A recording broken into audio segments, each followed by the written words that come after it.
Lawrence Fishburne and I was not in a commercial, and I'm not that other black guy who's in that commercial, or I'm not the black guy who's in this other commercial. He was sending me Django. He actually didn't want to tell me that I wasn't going to be Django. If your ego is not too precious, then all I'm doing is making your movie better. At 76 years old, Samuel L. Jackson has had enough of Hollywood's pretenses. After decades of dealing with two-faced colleagues, fake handshakes, and the political games played behind the scenes, he has finally dropped a bombshell, openly naming 5 actors he simply cannot stand. He makes it clear that he does not need anyone to write black vernacular for him. Jackson can express it himself, shaped by his own lived experiences. Fans had long sensed the tension, the sharp glances, the sly remarks, the shade that lingered in the air. But this time, Samuel is no longer hinting. He is ready to burn bridges without hesitation. The names he is about to reveal will leave Hollywood speechless. Growing up in the segregated South, Jackson heard every kind of prejudice, and he knows how to stand firm against criticism. He strongly believes that a writer has the right to create whatever they want. Censorship, in his view, has never been the answer. Samuel L. Jackson's career proves he is not just another movie star. With more than 50 years in the industry and films that have earned over $27 billion worldwide, he has become one of the most powerful forces in entertainment. Even at the peak of success, he refuses to bow to anyone. His sharp voice, steady gaze, and ability to see through Hollywood's fakery in an instant have made him a legend unlike any other. At this stage of his career, Samuel L. Jackson is done keeping quiet.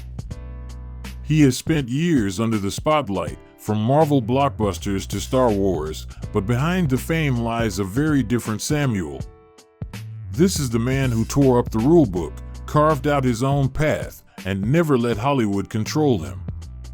Think you know Samuel?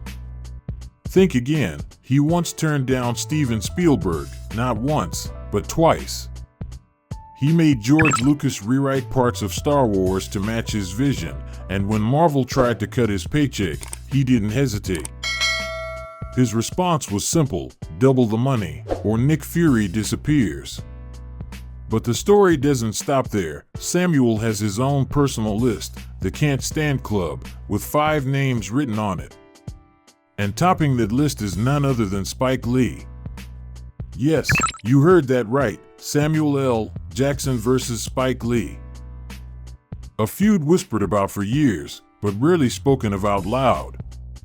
And this wasn't just a minor disagreement. It wasn't about clashing egos or creative differences. This was about betrayal, pride, and power. Once, Samuel and Spike were considered the dream team of black cinema, 2 giants shaping the culture side by side. But somewhere along the way it all turned sour: cold stares, harsh words, a silent war that stretched on for decades. Samuel L. Jackson first crossed paths with Spike Lee while working on a soldier's play in the mid-1980s, around 1984 or 1985. At that time, Spike was emerging as a bold new voice in cinema, while Samuel was still a hungry young actor searching for his big break. By the late 1980s, Spike Lee was more than just a filmmaker. He had become a cultural force, shaking up Hollywood and redefining black cinema. And right in the center of that wave was Samuel L. Jackson. Spike opened the door for him, giving him early opportunities. First came School Days in 1988. Then, in 1989, he landed the unforgettable role of Mr. Senior Love Daddy, the fast-talking DJ in Do the Right Thing. Their partnership didn't end there. They worked together again on Mo Better Blues and later on Jumble Fever, the film that changed everything for Jackson. His portrayal of Gator, the crack-addicted brother, stunned audiences. It was raw, intense, and painfully real. The performance was so powerful that the Cannes Film Festival broke its own rules, creating a Best Supporting Actor award just for him. They had never given it before, and they have never given it since. That was the level Samuel was operating on. Fans could see the chemistry between him and Spike. To many, it felt like destiny. Spike Lee and Samuel L. Jackson seemed set to become one of the great duos in film history. The Scorsese and De Niro of black cinema, only louder, edgier, and unapologetically bold. After 18 straight home losses, the Knicks finally pulled off a win. But while fans celebrated that rare moment, another story was beginning to unfold, one that marked the end of what once looked like a dream team. By 1992, the relationship between Spike Lee and Samuel L. Jackson had shifted. Spike was preparing for his masterpiece, Malcolm X, the civil rights epic that would go on to define his career. Naturally, he wanted Jackson involved. The role he offered was Baines, the man who introduces Malcolm to Islam in prison. It was a crucial part, layered with meaning and influence. Jackson auditioned, delivered, and by all accounts, the role was his. Then came silence, no calls, no confirmation. For an actor who would eventually headline 152 films and generate $27 billion in box office revenue, the question was simple: where was Samuel L. Jackson? The answer came, but not from him. Spike learned through Jackson's agent that Sam was walking away. The reason was the offer, scale plus 10, the lowest salary the Screen Actors Guild allowed. For a rising star who had just shaken kin with a career-defining performance, the offer felt less like an opportunity and more like an insult. Jackson refused. For Spike, this wasn't just about money. It was about loyalty, respect, and friendship. He later admitted that what hurt most wasn't Jackson turning down the film, but the way it was done, through an agent instead of directly. That single choice cracked the bond wide open. What once seemed unbreakable collapsed, and the fallout was brutal. For Spike Lee, the conflict was never just about contracts, it was about respect. He expected Samuel L. Jackson to call him directly, not send an agent to deliver the message. But for Jackson, that so-called bond felt more like blind loyalty, and he was not willing to play along. Years later, when he finally spoke about the fallout, he admitted it had not been a pleasant conversation. Spike said what he needed to say, and Sam laughed it off, but what truly bothered him was the tone. It felt as though Spike expected him to bow down and show eternal gratitude for those early opportunities. Jackson pushed back, making it clear that Spike had not made him. They had built each other, and in many ways his talent and energy had helped elevate Spike's films. At one point, Jackson joked about losing his spot as the highest-grossing actor of all time, a title that often bounced back and forth between him and Harrison Ford, saying it was only $70 million. Then he turned serious and pointed straight to the money.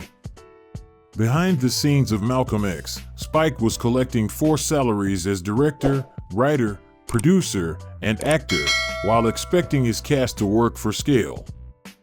Jackson did not hold back. He called it out, saying that if Spike wanted him to work for the minimum while taking 4 paychecks himself, then maybe he should just play Spike's role and get paid properly. That kind of honesty didn't sit well, but Sam was not finished. He made it clear that he had already earned his place, and if Spike couldn't pay him fairly or at least offer some profit participation, then there was no reason to stay.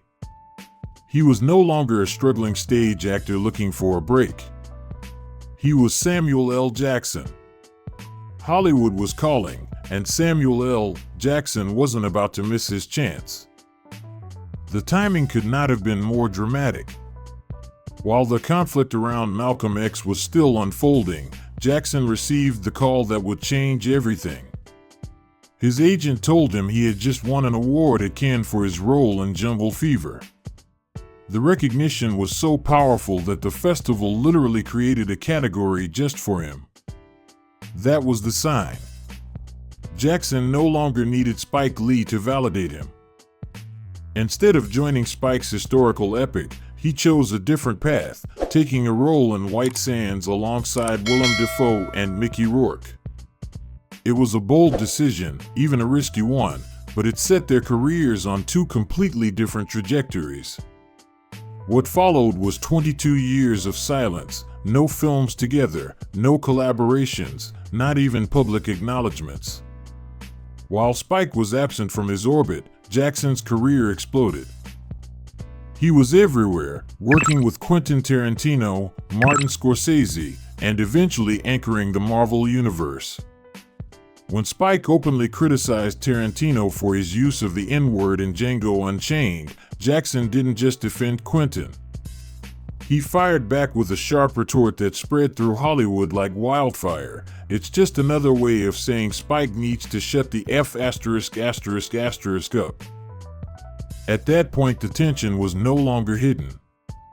It was raw, loud, and undeniable. What had once been whispered in private became an open secret throughout the industry. Some insiders blamed Spike's ego. Others pointed to Jackson's refusal to play by anyone's rules. But at its core, the feud came down to control. Spike demanded loyalty. Jackson demanded freedom. Neither was willing to bend. The irony of it all was that Jungle Fever, the very film that earned Jackson his breakout moment, had also saved his life. Right before filming, he had just come out of rehab. He was still detoxing, shaky, and barely functional, but he showed up on set anyway. His performance as Gator was so raw and convincing that many believed he was truly high while filming. Jackson even admitted later, "I didn't need makeup. I was Gator." The acting felt so real that members of the Fruit of Islam who were present on set tried to physically remove him, thinking a random addict had wandered into the production. That role didn't just launch Samuel L. Jackson's career, it saved his life. And that is exactly why the later fallout with Spike Lee cut so deep. The same man who once gave him his breakthrough was now trying to keep him boxed in, paying him the bare minimum and expecting endless gratitude. To Jackson, that wasn't business, it was betrayal.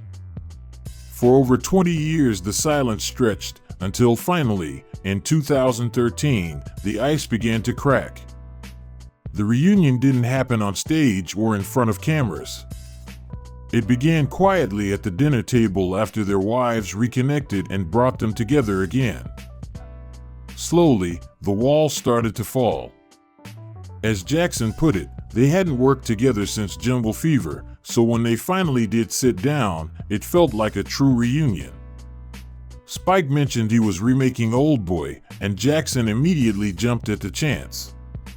"Can I be in it?" he asked. Just like that, after more than 2 decades apart, they found themselves back on a set together. Jackson later told Playboy that the collaboration felt easy and natural, as if the spark had never completely gone. "He doesn't get in my way artistically. Whatever I come with, and it's cool," he said. But let's be honest. A few polite dinners and one underwhelming film weren't enough to erase decades of bitterness and betrayal. The scars were still there, and everyone in Hollywood knew it. Which is why the industry was stunned when Jackson finally broke his silence and revealed the list of 5 actors he simply could not stand. This wasn't idle gossip or petty drama. Jackson said it was about clearing the air once and for all, no more whispers, no more fake smiles. And at the very top of that list sat Spike Lee. Because in the end, it was never just about movies or awards. Their feud was rooted in respect, and in who refused to give it. But Spike wasn't the only name on that list. Surprisingly, Quentin Tarantino, the director who had worked hand in hand with Jackson for decades, was also in the crosshairs. On paper, they looked like Hollywood soulmates, 6 films together, unwavering loyalty, and some of the most iconic movie moments of all time. From the fiery sermons of Jules in Pulp Fiction to the chilling presence of Steven in Django Unchained, their collaborations weren't just performances, they were cultural earthquakes. Tarantino's work has long drawn criticism for its heavy use of racial slurs, with some accusing him of racism. But Jackson was always there to defend him, insisting that the language belonged to the characters, not the man behind the script. For years, he had been the heartbeat of Tarantino's films, one of the few actors who could take Quentin's words and turn them into something unforgettable. Quentin Tarantino once admitted something few directors would ever say out loud: Samuel L. Jackson had the power to turn his long, twisted, profanity-laced dialogue into pure poetry. Nobody else could deliver it the way Jackson did. But that's exactly where the cracks began to show. For a man like Tarantino, obsessed with absolute control, the whispers among fans were like a knife to the ego. People began saying Jackson wasn't just performing those lines, maybe he was the one actually creating the flavor. And the wild part? Sometimes they were right. That unforgettable "Cool in the Gang" line from Pulp Fiction? A 100% Samuel L. Jackson ad-lib. Tarantino hated it. In an interview, he even snapped, "I get pissed off when people think Sam came up with most of his dialogue. I wrote Sam's dialogue." That wasn't just irritation. It was wounded pride. To Tarantino, his scripts are scripture, every word sacred, untouchable. Actors weren't there to improvise, they were there to execute his vision. But as Jackson became the voice and swagger of Tarantino's brand, while fans gave him the credit for the coolness and style, it cut deep. Tarantino may have smiled in public, but behind the scenes, the tension kept growing hotter and hotter. And it was only a matter of time before it erupted. Fast forward to 2024. Pulp Fiction turns 30. Fans expected a warm, nostalgic reunion between Tarantino and Jackson at the TCM Classic Film Festival. Instead, they got ice. The vibe was stiff, the glances awkward, and the air thick with unspoken resentment. Tarantino slipped into his usual rhythm, stroking his own ego, dissecting his films like gospel. But Jackson wasn't about to let him take the final word. He fired off a subtle yet lethal dig. What separates Tarantino movies from everyone else's is how much time is spent saying who you are and how you feel. Translation? Quentin, it's not your camera angles. It's me who made those characters iconic. The tension didn't stay confined to the stage. It spilled into the open when Tarantino went on a podcast and trashed Marvel. He boldly declared, "Marvel actors aren't real movie stars. They're just placeholders for franchise names." Big mistake. Who's been the face of Nick Fury in the Marvel Universe for nearly 20 years? Samuel L. Jackson. So when Quentin Tarantino dismissed Marvel actors as not real movie stars, Sam wasn't about to let it slide. On The View, he clapped back with one undeniable truth: Chadwick Boseman is Black Panther. You can't refute that. And he's a movie star. The message was loud and clear. Tarantino doesn't get to erase the cultural impact of Marvel just because he doesn't like capes and CGI. This wasn't some lighthearted spat between old friends. It was a collision of worldviews. Tarantino sees cinema as sacred art, meant to be worshipped. Jackson sees cinema as power, something that resonates with people far beyond the ivory towers of critics. Sam has never needed shiny trophies to validate him. He'd rather swing a lightsaber or rock an eye patch than beg for Oscars. And that, more than anything, probably drives Tarantino crazy. But here's the twist: the old power dynamic is gone. Jackson isn't bowing to Tarantino anymore. The actor who once gave Tarantino's dialogue its swagger is now openly calling him out, branding him arrogant, brushing aside his opinions, refusing to play the Hollywood politics game. Yes, Tarantino helped elevate Jackson from a respected character actor to an international icon. But he also tried to keep him boxed in. And Samuel L. Jackson doesn't do boxes. The bromance fractured, the magic faded, and in a town built on fake smiles, Jackson just fired a warning shot. And if you thought the drama ended there, think again. Because Jackson's long-simmering tension with Lawrence Fishburne wasn't just about a role. It was about respect. And if there's one thing everyone knows about Sam, it's that he never forgets when someone tries to dim his shine. Rewind to Pulp Fiction, 1994. Jackson's Jules Winfield, the Ezekiel 25 verse 17 monologue, the piercing death stare, cemented him as a cinematic legend. But here's the messy truth, that role wasn't written for him. Tarantino first offered it to Lawrence Fishburne. Fishburne passed. Years later, in a casual interview, Fishburne dropped a line that lit the fire: "I turned down Pulp Fiction. I don't regret it.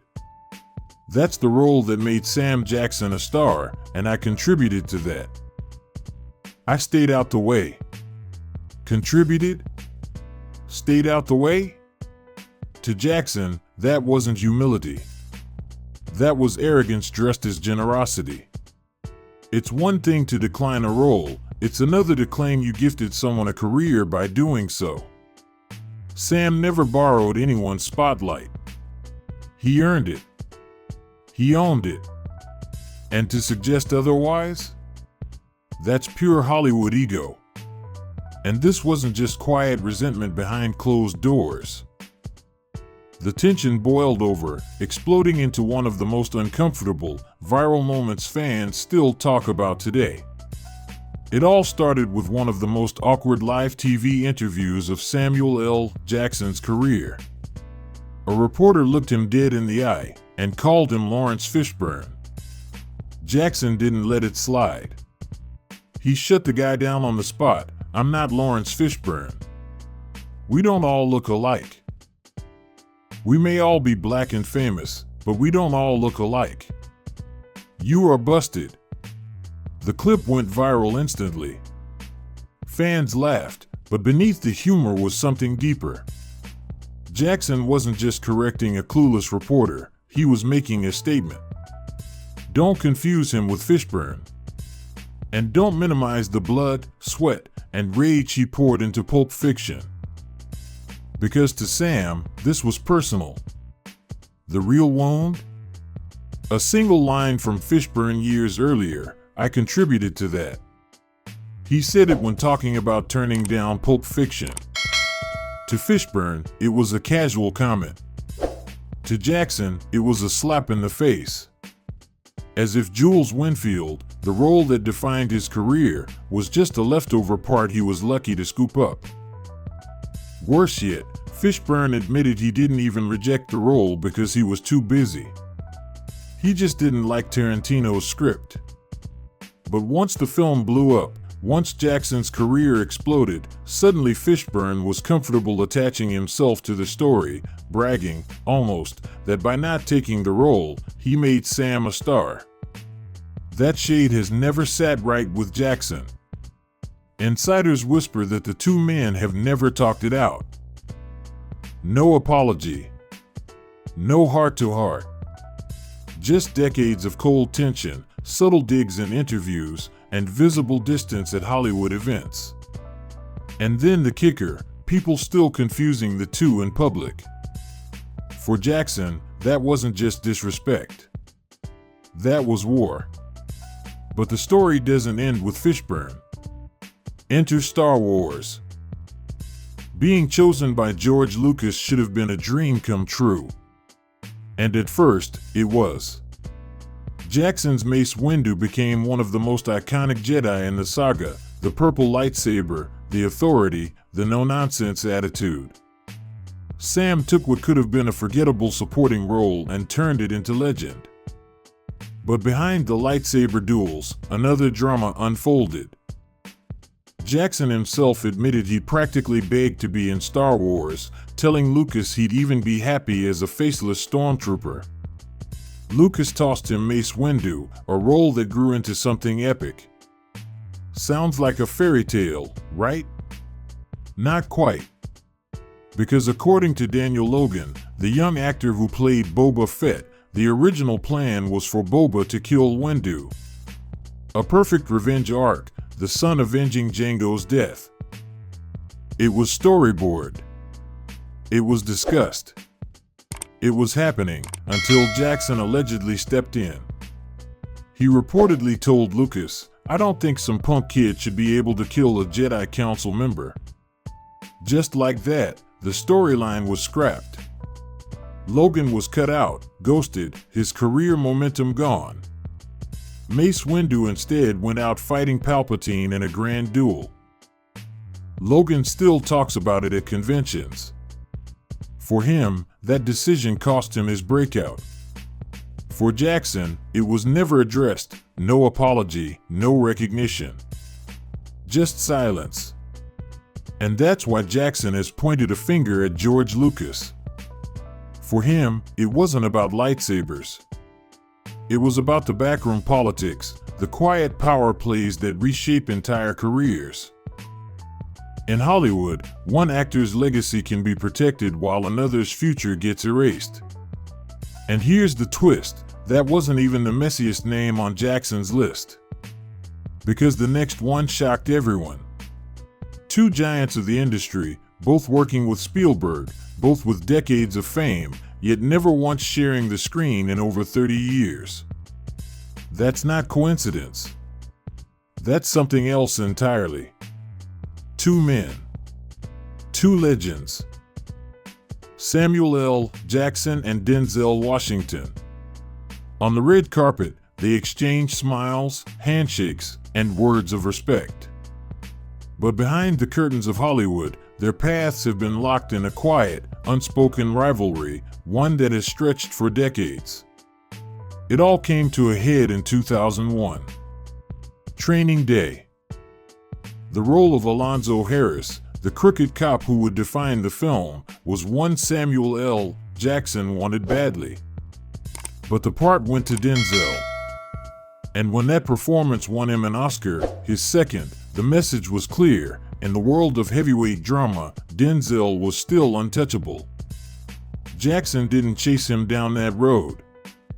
Instead, he rewrote the rules. He became the face of franchises, Star Wars, Marvel, the billion-dollar juggernauts that Denzel never touched. While Washington collected golden statues, Jackson stacked up box office history. Over $27 billion worldwide, making him the single highest-grossing actor of all time. Two different visions of greatness. Denzel, the craftsman, the actor's actor, disappearing into roles so deeply the audience forgets the man himself. Jackson, the brand builder, bold, loud, unforgettable. Nick Fury. Mace Windu. Characters who became pop culture icons. His Marvel deal? One of the most actor-friendly contracts Hollywood has ever seen. Together, they reshaped the industry in their own ways. Yet they've never shared the screen. And there's a reason. Studios see them not as a dream pairing, but a risk. Their styles, their instincts, their audiences, too far apart to merge. Denzel avoids the CGI-laden spectacle. Jackson thrives in it. Jackson doesn't chase Oscar dramas. Denzel owns them. Two empires built to never overlap. And that's the paradox. They're not enemies. They're not friends. They are kings, each ruling separate kingdoms, each untouchable on his own throne. To bring them together would be to break the balance that made them legends. So when Samuel L. Jackson finally speaks out, raw, blunt, unfiltered. It shakes Hollywood's polished image. The rivalry that's been whispered about for years is suddenly out in the open. Now the question is yours. Did Jackson simply tell the truth, or did he ignite a fire that was better left hidden? Drop your thoughts in the comments below, and don't forget to like, subscribe, and hit that bell so you never miss the stories Hollywood doesn't want you to hear.